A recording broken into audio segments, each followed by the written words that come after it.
So hi hello ನಮಸ್ಕಾರ, welcome back to my YouTube channel. ನಾನು start ಮಾಡಿದ್ದೀನಿ ಇವತ್ತು ಭೀಮನ ಅಮಾವಾಸ್ಯೆ ದಿನ. ಸೊ ನಾನು ಹಿಟ್ಟಿನದು ಅಡುಗೆಗೆ ಕಡಲೆಕಾಳು ಸಾಂಬಾರು ಮಾಡೋಣ ಮತ್ತು ಚೆನ್ನ ಮಸಾಲ ಮಾಡೋಣ ಅಂಥೇಳಿ ರಾತ್ರಿನೇ ನೆನೆಸಿಟ್ಟಿದ್ದೆ. ಈ ಈರುಳ್ಳಿ ಮಳೆ ಬರೋ ಕಾರಣ ನೊಣ ಮುತ್ತಿ ಮುತ್ತಿ ಹೋಗ್ತಾಯಿತ್ತು. ಸಿಂಕಲ್ಲೆಲ್ಲ ಪಾತ್ರೆ ಹಂಗೆ ಇತ್ತು. ಸೊ ಫಸ್ಟ್ ಹಾಲು ಕಾಯಿಸ್ಕೊಂಡು ಕುಡಿದ್ಬಿಟ್ಟು ಸಿಂಕೆಲ್ಲ ಕ್ಲೀನ್ ಮಾಡಿಬಿಟ್ಟು ಆಮೇಲೆ ಫಸ್ಟ್ ಟಿಫನಿಗೆ ಮಾಡಿಬಿಟ್ಟು ಕಡಲೆಕಾಳು ಸಾಂಬಾರು ಸ್ವಲ್ಪ ಗಟ್ಟಿಗೆ ಮಾಡೋಣ ಅಂತ ಹೋದೆ. ಸ್ವಲ್ಪ ತೆಳ್ಳಗಾಗೋಯ್ತು. ಸೊ ಅದಾದಮೇಲೆ ಪಟ ಅಂತ ಅಡುಗೆ ಆದಮೇಲೆ ಪಟ ಅಂತ ಎದ್ದು ಕಸ ಗುಡಿಸಿ ಮನೆ ಒರೆಸಿ ಇದ್ದೇ ಇರುತ್ತಲ್ಲ ಗೈಸ್. ಏನಂದರೆ ಏನಾದರೂ ಸ್ಪೆಷಲ್ ಅಂದರೆ ಮನೆ ಕ್ಲೀನಿಂಗ್ ಇದ್ದೇ ಇರುತ್ತಲ್ವ, ಅದೆಲ್ಲ ಕ್ಲೀನ್ ಮಾಡಿ ಒರೆಸಿ ಫಸ್ಟ್ ಟಿಫನ್ ಮಾಡ್ಕೊಂಬಿಟ್ಟೆ ನಾನು. ಯಾಕಂದರೆ ಟ್ಯಾಬ್ಲೆಟ್ ತೊಗೋಬೇಕು ನಾನು. ಸೊ ಅದಕ್ಕೋಸ್ಕರ ಟ್ಯಾಬ್ಲೆಟ್ ತೊಗೊಳೋಕ್ಕೋಸ್ಕರ ನಾನು ಟಿಫನ್ ಮಾಡ್ಕೊಬಿಟ್ಟೆ. ಅದಾದಮೇಲೆ ಹಿಂದೆ ಬಂದು ನೋಡಿದ್ರೆ ಬಟ್ಟೆ ಒಗ್ದಾಕಿರೋದೆಲ್ಲ ಬಿದ್ದು ಹೋಗ್ತಾಯಿತ್ತು. ಯಾಕಂದರೆ ಗಾಳಿ ಜಾಸ್ತಿ ಅಲ್ವಾ ಆಷಾಢ.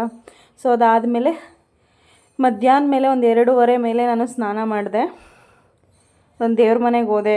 ಅಲ್ಲೆಲ್ಲ ಎತ್ತಿ ಎಲ್ಲ ಬೆಳಗಬೇಕಲ್ವ. ಸೊ ಹಂಗಂಗೆ ಹಚ್ಚೋಕ್ಕಾಗಲ್ವಲ್ಲ ದೀಪನ. ಸೊ ಅದೆಲ್ಲ ಎತ್ತಿ ಬೆಳಗಿ ಸೊ ಲೇಟಾಗಿ ಬರ್ತೀನಿ ಅಂತ ಹೇಳಿದರು. ನಮ್ಮ ಮನೆಯವ್ರು ಡ್ಯೂಟಿಗೆ ಹೋಗ್ಬಿಟ್ಟಿದ್ರು. ಸಂಜೆ ಮಾಡೋಣ ಹೆಂಗಿದ್ರು ಅಂತ ಹೇಳ್ಬಿಟ್ಟು ಸಂಜೆ ಮಾಡ್ತಾಯಿದ್ದೆ ನಿಧಾನಕ್ಕೆ. ಸೊ ಇಲ್ಲಿ 2 ದೀಪ ಹಚ್ಚಬೇಕು. ಸೊ ಅದಾದಮೇಲೆ ದೇವ್ರ ಸಾಮಾನೆಲ್ಲ ಬೆಳಗಿ ದೇವ್ರ ಮನೆಗೆ ಏನೇನು ಬೇಕೆಲ್ಲ ರೆಡಿ ಮಾಡಿ ಬತ್ತಿ ಇಟ್ಟು ಸೊ ದೀಪ ಹಚ್ಚಿದ್ರೆ ದೀಪ 2 ದೀಪ ಹಚ್ಚಬೇಕು ಗೈಸ್. ಭೀಮನ ಅಮಾವಾಸ್ಯೆಗೆ 2 ದೀಪ ಹಚ್ಚಬೇಕು. ಅಷ್ಟರಲ್ಲಿ ನಮ್ಮ ಮನೆಯವರು ಬಂದ್ರಲ್ವ, ನೀನು ರೆಡಿಯಾಗಿ ಹೋಗು, ನಾನು ಹೂವು ಮುಡಿಸ್ತೀನಿ. ಎಲ್ಲ ರೆಡಿ ಮಾಡಿದ್ದೆ. ಬಂದು ಹೂವು ಮುಡಿಸ್ಕೊಟ್ರು. ಸೊ ನಾನು ಮಾಡೋ ಕೆಲಸಕ್ಕೆಲ್ಲ ಅವ್ರದ್ದು ಯಾವಾಗಲೂ ಸಾಥ್ ಇದ್ದೇ ಇರುತ್ತೆ. ನೀನು ರೆಡಿಯಾಗ್ಬಿಟ್ಟು ಹೋಗು, ನಾನು ಹೂವು ಮುಡಿಸ್ತೀನಿ ಅಷ್ಟರಲ್ಲಿ ಅಂತ ಹೇಳಿದ್ರು. ಸೊ ಅದಾದಮೇಲೆ ನಾನು ಸೀರೆ ಉಟ್ಕೊಂಡು ರೆಡಿ ಆಗ್ಬಿಟ್ಟು ಬಂದೆ. ಸೊ ಸೀರೆ ಉಟ್ಕೊಂಡೇ ಪೂಜೆ ಮಾಡಬೇಕು ಅಂತ ಯಾಕೋ ಅನ್ನಿಸ್ತು ಈ ಸಲ. ಸೊ ಅದಕ್ಕೆ ಹಾಗಾಗಿ ಸೀರೆ ಉಟ್ಕೊಂಡು ರೆಡಿ ಆಗಿಬಿಟ್ಟು ಬಂದೆ. ನನಗೆ ಹೂವು ಮುಡ್ಕೊಂಡ್ರೆ ಏನೋ ಒಂಥರ ಖುಷಿ. ಅಷ್ಟರಲ್ಲಿ ಅವರು ರೆಡಿಯಾಗಿ ಅವ್ರಿಗೆ ಹೇಳಿದೆ, ನಾನು ಪೂಜೆ ನೀವೇ ಮಾಡಿಬಿಡಿ ಅಂತ. ಸೊ ನಾನಿಲ್ಲಿ 10 ಎಳೆ ದಾರ ಮಾಡ್ಕೊಂಡಿದ್ದೀನಿ ಕೈಗೆ. ಸೊ 2 ದೀಪ ಹಚ್ಚಬೇಕು. ಭೀಮನ ಅಮಾವಾಸ್ಯೆಗೆ 2 ದೀಪ ಹಚ್ಚಬೇಕು. ಸಂಕಲ್ಪ ಮಾಡ್ಕೊಂಡು ದೇವರಿಗೆ ಗಂಡನ ಆಯುಷ್ ಅಭಿವೃದ್ಧಿ ಅದಕ್ಕೋಸ್ಕರನೇ ಅಲ್ವಾ ಹೆಂಡ್ತಿದ್ರೆಲ್ಲ ಬೇಡ್ಕೊಳ್ಳೋದು. ಅವ್ರಿಗೆ ಮಾಡೋ ಕೆಲಸ ಎಲ್ಲ ಯಶಸ್ಸಾಗಲಿ, ಅವ್ರಿಗೇನು ತೊಂದರೆ ಆಗಬಾರ್ದು ಅಂತ ಭೀಮನ ಅಮಾವಾಸ್ಯೆ ಮಾಡ್ತಾರೆ. ನಾನು ತಿಳ್ಕೊಂಡಿರೋದು ಅಷ್ಟು, ಬೇರೆ ಮಹತ್ವ ಅಷ್ಟೊಂದು ನನಗೆ ಗೊತ್ತಿಲ್ಲ. ನಾನು ತಿಳಿದಿರುವಷ್ಟು ನಾನು ಹೇಳ್ತಾಯಿದ್ದೀನಿ ಗೈಸ್. ಸೊ ಫಸ್ಟ್ ಅವರೇ ಪೂಜೆ ಮಾಡಿಬಿಡಿ ನೀವೇ, ನಾನು ಆಮೇಲೆ ಮಾಡ್ತೀನಿ ಅಂತ ಹೇಳಿದೆ. ಸೊ ಅದಾದಮೇಲೆ ಅವರೇ ಪೂಜೆ ಮಾಡಿದ್ರು. ಅದಾದಮೇಲೆ ನಾನು ಹಚ್ಚಿದ್ನಲ್ವ ದೀಪನ, ಅದನ್ನು ಬೆಳಗ್ಬಿಟ್ಟು ಬಂದೆ. ಪೂಜೆ ಮಾಡಿದೆ ನಾನು ಕೂಡ.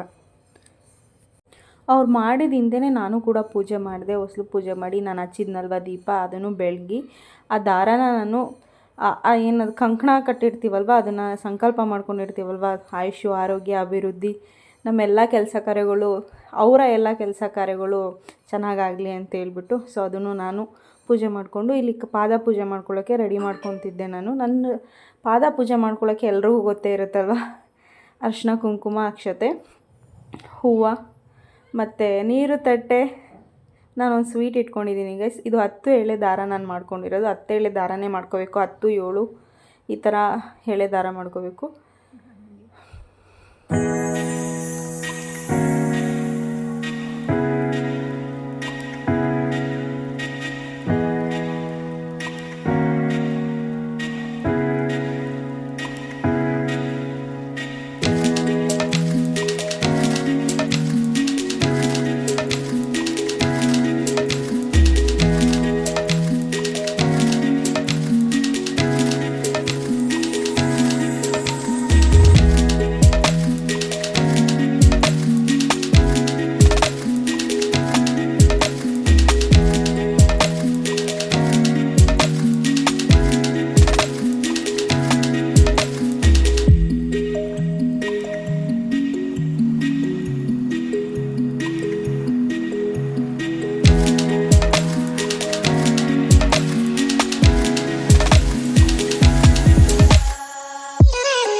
ನಮಸ್ಕಾರ, welcome back to my YouTube channel.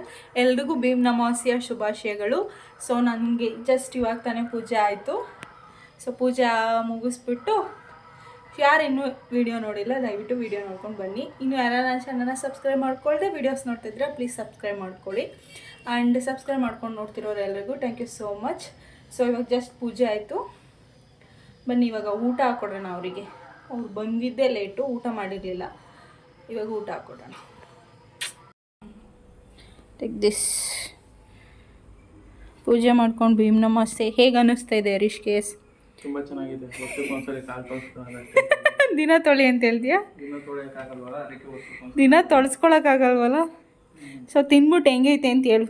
ಎಲ್ಲ ತರಕಾರಿ ಎಲ್ಲ ಹಾಕ್ಬಿಟ್ಟು ಗೊಜ್ಜು ಥರ ಮಾಡೋಣ ಅಂತ ಹೋದೆ, ಸ್ವಲ್ಪ ತೆಳ್ಳಗಾಗೋಯ್ತು.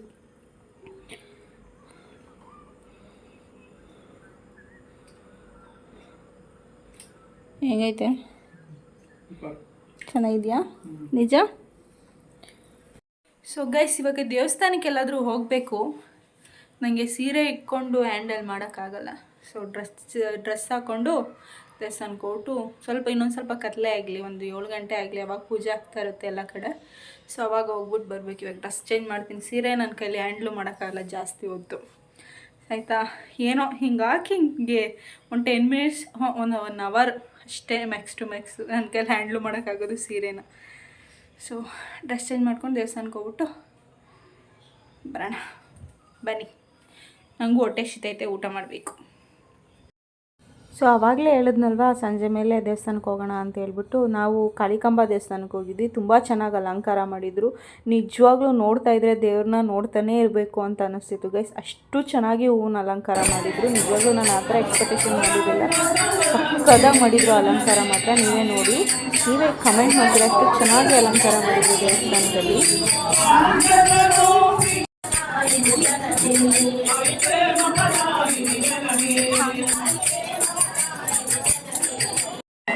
ಇದು ಫೋಟೋ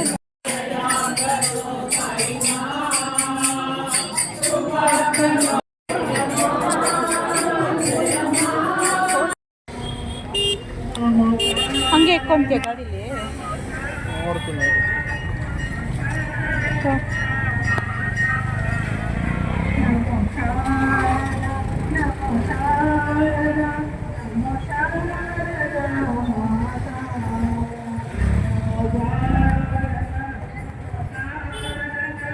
ಏಕೆ, ಏನಾಯ್ತು?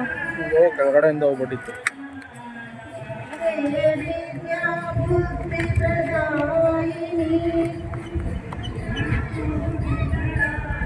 ಸೊ ನಾವು ದೇವಸ್ಥಾನಕ್ಕೆ ಹೋಗಿ ಬಂದ್ಬಿಟ್ವಿ.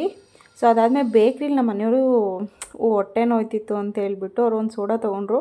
ನನಗೆ ಯಾವಾಗಲೂ ಸ್ವೀಟ್ನ ರೂಢಿ ಮಾಡ್ಬಿಟ್ಟವ್ರು. ಈ ನಡುವೆ ಕೇಕ್ ತೊಗೊಳಕ್ಕೆ ಅಂತ ಬಂದರು.